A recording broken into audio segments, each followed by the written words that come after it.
उड़ाने भरनी है दूर की, तो पंख लगाओ पढ़ाई की। चलिए आज का पढ़ाई हम लोग देखते हैं। वर्ग 8 विषय अतीत से वर्तमान, अध्याय 12 राष्ट्रीय आंदोलन 1885 से 1947 का अगला वीडियो हम लोग देखेंगे कि भारतीय राष्ट्रीय कांग्रेस का प्रथम चरण 1885 से 1905 के समय अवधि में किस तरह से भारतीय राष्ट्रीय आंदोलनकारी इसमें अपनी गतिविधि को अंजाम देते हैं, कौन कौन से इसका प्रमुख नेता हैं, इनका काम करने की जो तरीका है वो किस प्रकार की है, इन नेताओं का अंग्रेजी शासन के प्रति क्या विचार है और उस समय के अंग्रेजी शासक का इन नेताओं के प्रति कैसा रवैया था, इसी सब के बारे में हम लोग को आज जानना है। पिछला वीडियो जो हम लोग पढ़े थे जिसमें हम लोग देखे थे कि भारतीय राष्ट्रीय कांग्रेस की स्थापना का मुख्य उद्देश्य क्या है, इसमें विद्वान अपना अपना मत दिए थे, जिसमें लाला लाजपत राय भारतीय राष्ट्रीय कांग्रेस को क्या कहते हैं, सेफ्टी बॉल्व कहते हैं। उमेश चंद्र बनर्जी बताते हैं इसे डफरिन के मस्तिष्क का उपज। बीएल ग्रोवर में बताया गया है कि ए.ओ. ह्यूम 1883 का जो सुरेंद्र नाथ बनर्जी का अखिल भारतीय सम्मेलन था उसको कमजोर करने के लिए, उसको समाप्त करने के लिए भारतीय राष्ट्रीय कांग्रेस का गठन करने का प्रयास किए थे और जिसमें वो सफल हुए थे। इन सभी विचारों को हम लोग पिछला वीडियो में देखे थे। आज उसी को थोड़ा सा आगे बढ़ाते हम बताना चाहते हैं कि आधुनिक विद्वान जो हैं जिसमें प्रमुख है बिपिन चंद्र, उनका मानना है कि भारतीय राष्ट्रीय कांग्रेस की जो स्थापना हुई थी इसमें ए.ओ. ह्यूम को यूज किया गया था भारतीय राष्ट्रीय कांग्रेस के लोगों के द्वारा। ये जो सेफ्टी वॉल्व वाली बात है वो गलत है।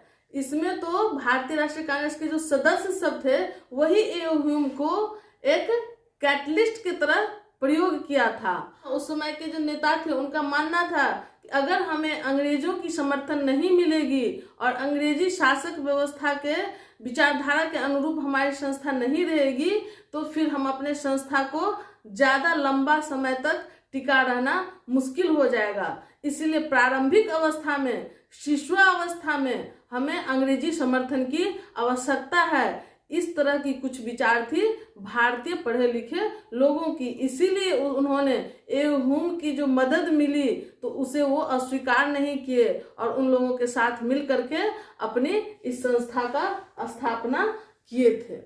तो इस तरह से हम लोग इसके स्थापना का उद्देश्य को पिछला वीडियो में डिस्कस किए थे।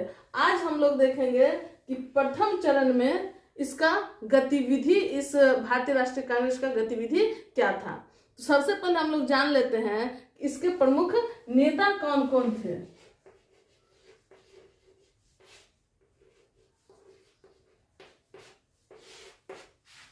इस चरण को, प्रथम चरण को आप देखेंगे कि नरमपंथी युग,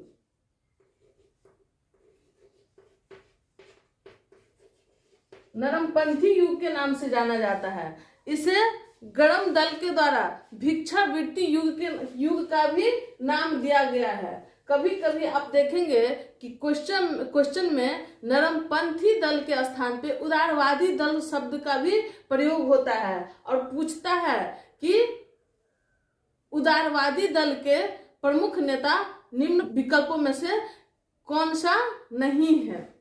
तो हम लोग नरमपंथी दल के नेताओं का नाम जान लेते हैं जो कुछ महत्वपूर्ण थे, उसके बाद ये क्वेश्चन हम लोग को आसानी से बन जाएगा। अब प्रमुख नेता का नाम जान लीजिए। इसमें प्रमुख नेता थे दादा भाई नौरोजी, फिरोज शाह मेहता, दिनशा वाचा, सुरेंद्र नाथ बनर्जी, उमेश चंद्र बनर्जी, गोपाल कृष्ण गोखले। ये सब जो थे ये प्रथम चरण के प्रमुख नेता सब थे। इन लोगों की जो संगठन स्थापित किए थे तो अंग्रेजों से मांग क्या क्या था, तो इन लोगों का मांग था भारतीय नागरिकों की स्वतंत्रता होनी चाहिए। चाहते थे ये लोग कि भारतीय लोगों को कानून के समक्ष यूरोपीय लोगों के जैसे ही समानता मिले, भारतीय लोगों को प्रतिनिधित्व संस्था में सदस्य के रूप में नियुक्त किया जाए। तो इन सब तरह के डिमांड इन लोगों के था। और इस मांग के पूर्ति के लिए ये जो प्रक्रिया को अपनाते थे वो था संवैधानिक तरीका से ये लोग अपनी मांग को अंग्रेजी सरकार तक पहुंचाते थे। संवैधानिक प्रक्रिया में जैसे ये पिटीशन का प्रयोग करते थे, प्रार्थना पत्र का प्रयोग करते थे। इस प्रकार से अनुनय विनय याचना के माध्यम से अपनी बातों को अंग्रेजी शासन के समक्ष रखते थे और बहुत ही विनम्र भाव से विनती पूर्वक एकदम हीन से हीन शब्दों में, मतलब जैसे कि आप मेरे गार्जियन हैं और आप अगर हमारी समस्या का निदान नहीं करिएगा तो हमारी समस्या का निदान कौन कर सकता है, आप ही हमारे माँ बाप हैं। इस तरह की शब्दों को वो लोग प्रार्थना पत्र में लिखते थे और अंग्रेजी शासक के समक्ष प्रस्तुत करते थे। तो इस तरह से इसीलिए इन प्रमुख नेताओं को गरम दल के जो बाद में नेता उभरते हैं वो कहते हैं कि ये जो 1885 से 1905 ईस्वी का समय था वो भिक्षावृत्ति का समय था और वो लोग इसका विरोध करते हैं। तो इस प्रकार से इन लोग का तरीका था अपनी बातों को अंग्रेजी शासक तक रखने की। अब देखते हैं हम लोग कि ये लोग इस तरह से अनुनय विनय के माध्यम से अपनी बातों को अंग्रेज तक क्यों रखते थे और क्यों उनका समर्थन करते थे। तो इनका जो कुछ प्रमुख विचार था उसके इस बातों को समझने के लिए हम लोग को इन प्रमुख नेताओं के विचारों को समझना पड़ेगा।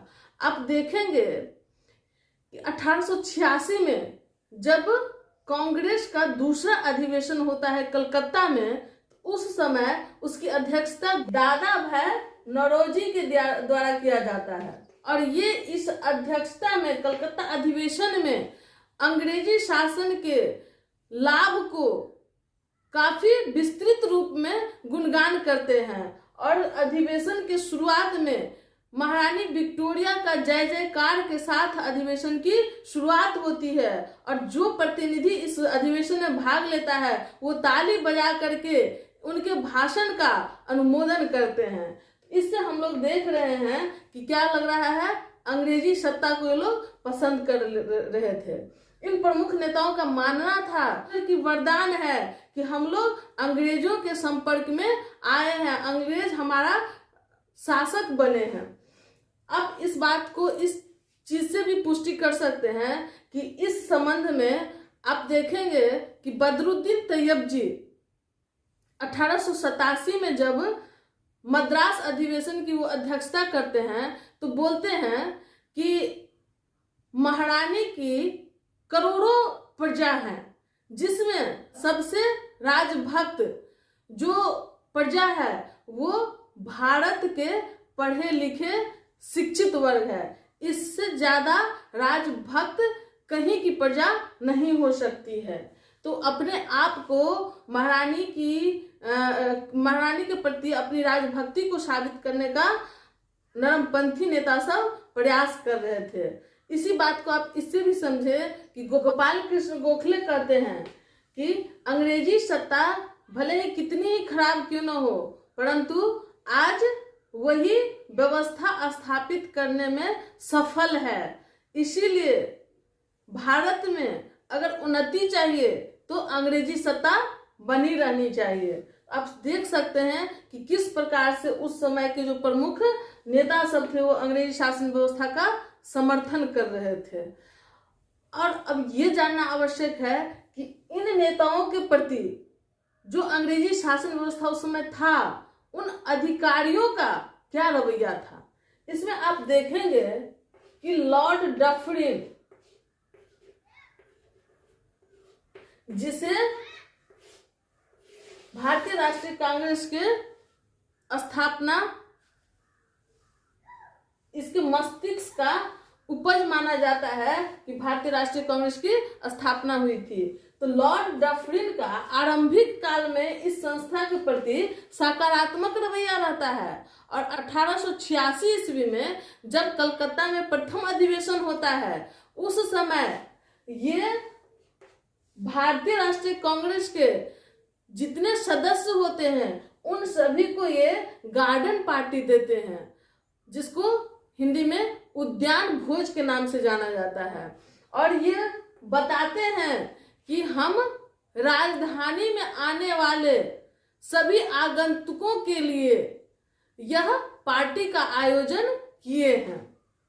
तो आप देख सकते हैं कि किस तरह से ये भारतीय राष्ट्रीय कांग्रेस के लोगों को सम्मान देने का काम कर रहे हैं। लेकिन 1888 आते आते इनकी तेवर बदलने लगता है और ये भारतीय राष्ट्रीय कांग्रेस को बोलते हैं कि ये मात्र सूक्ष्मदर्शी अल्पसंख्यक लोगों का प्रतिनिधित्व करने वाली संस्था रह गई है। क्यों ऐसा बोले? इसलिए ऐसा बोले कि भारतीय राष्ट्रीय कांग्रेस का ही कुछ मेंबर अंग्रेजी सत्ता का विरोध करने लगता है, जो आगे चल करके गर्मपंथी दल के रूप में 1907 में सूरत अधिवेशन में विभाजित हो जाते हैं। तो लॉर्ड कर्जन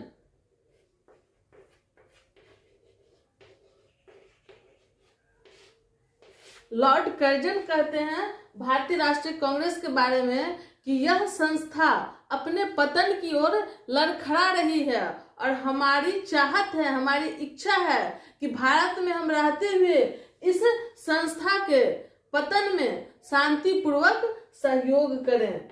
इस प्रकार से अंग्रेज लोग धीरे धीरे भारतीय राष्ट्रीय संस्था से अपनी दूरी बनाने लगते हैं और अंततः क्या होता है, तो भारतीय राष्ट्रीय संस्था अपनी भारतीय हित के लिए बहुत ही तत्परता से लग जाते हैं और इसमें दो भाग हो जाता है। आप देखेंगे कि 1907 में आकर के सूरत में एक अधिवेशन होता है, जिस अधिवेशन में भारतीय राष्ट्रीय कांग्रेस दो भाग में बट जाती है। एक नरम दल का पार्ट हो जाता है, दूसरा गरम दल का पार्ट हो जाता है। नरम दल वाले यही सब रह जाते हैं, गोपाल कृष्ण गोखले, दादा भाई नौरोजी, फिरोज शाह मेहता, दिनशा वाचा, ये सब नेता नरम दल में आ जाते हैं। अब बाल, लाल, पाल, इन तीनों का जो तिकड़ी है वो मशहूर हो जाते हैं गरम दल के नेतृत्वकर्ता के रूप में। आगे देखिए, भारतीय राष्ट्रीय कांग्रेस की कुछ प्रमुख गतिविधियां हैं। अलग अलग क्षेत्रों में अधिवेशन का आयोजन करता है। इस अधिवेशन में आप बताया जाता है कि जो भारतीय राष्ट्रीय कांग्रेस था ये मुख्य रूप से ध्यान रखते थे कि जिस क्षेत्र में अधिवेशन हो रहा है उस क्षेत्र का अधिवेशन का अध्यक्ष न होकर के किसी दूसरे क्षेत्र का अध्यक्ष उस अधिवेशन की अध्यक्षता करेंगे। इसका मुख्य उद्देश्य क्या था कि दो क्षेत्रों के लोग एक दूसरे से जुड़ेंगे, यही इसका मेन पर्पस था। दूसरा देखेंगे, धर्म निरपेक्षता को बढ़ावा दे रहे थे। इस संस्था से जुड़े हुए जो भी लोग थे वैसे किसी गतिविधि में इन्वॉल्व नहीं होना चाहते थे जो किसी खास धर्म को बढ़ावा दे। सभी धर्मों का समान रूप से सम्मान करना चाहिए। तीसरा, अल्पसंख्यकों के प्रतिनिधि जनसंख्या के अनुपात में, तो अल्पसंख्यक वर्ग का भी इसमें प्रतिनिधि हो इस संस्था में, और वो इतना हो कि उसकी जो जनसंख्या है उसके अनुपात में वो कम नहीं होना चाहिए। तो इससे अल्पसंख्यक वर्ग भी अपने आप को शोषित नहीं समझेंगे और उतना ही वो अपना हक समझेंगे इस संस्था में और इसे अपना हितैषी समझेंगे इस संस्था को, और वो भी बढ़ चढ़ के भारतीय राष्ट्रीय कांग्रेस में भाग लेंगे।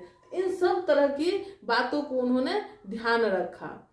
बिहार का क्या भूमिका रहा कांग्रेस के शुरुआती दिनों में, इसको हम लोग को जानना है। तो कांग्रेस की जो स्थापना जिस वर्ष हुई थी 1885 में, उस वर्ष बिहार से कोई भी व्यक्ति इसमें प्रतिनिधि के रूप में भाग नहीं लिए थे। लेकिन 1886 ईस्वी में कलकत्ता अधिवेशन में जो लागत लगा था वो लगभग 16,000 रुपया उसमें खर्च हुआ था, जिसमें अकेले दरभंगा महाराज लक्ष्मेश्वर सिंह के द्वारा 2500 रुपया की सहयोग की गई थी। इस प्रकार से डुमराव के राजा भी इस क्षेत्र में सहयोग, आर्थिक सहयोग दिए थे और कुछ प्रतिनिधि के रूप में भी बिहारी भाग लिए थे, जिसमें प्रमुख नाम है शालिग्राम सिंह का, विश्वेश्वर सिंह का, पुण्येंदु नारायण सिंह का, गजाधर प्रसाद का। तो ये सब नाम आपको याद रखना आवश्यक है, क्योंकि कई एग्जाम में पूछ देता है, जो खास करके बिहार के एग्जाम में, कि बिहार से कौन कौन व्यक्ति कलकत्ता अधिवेशन में भाग लिया था, तो आपको जानना पड़ेगा।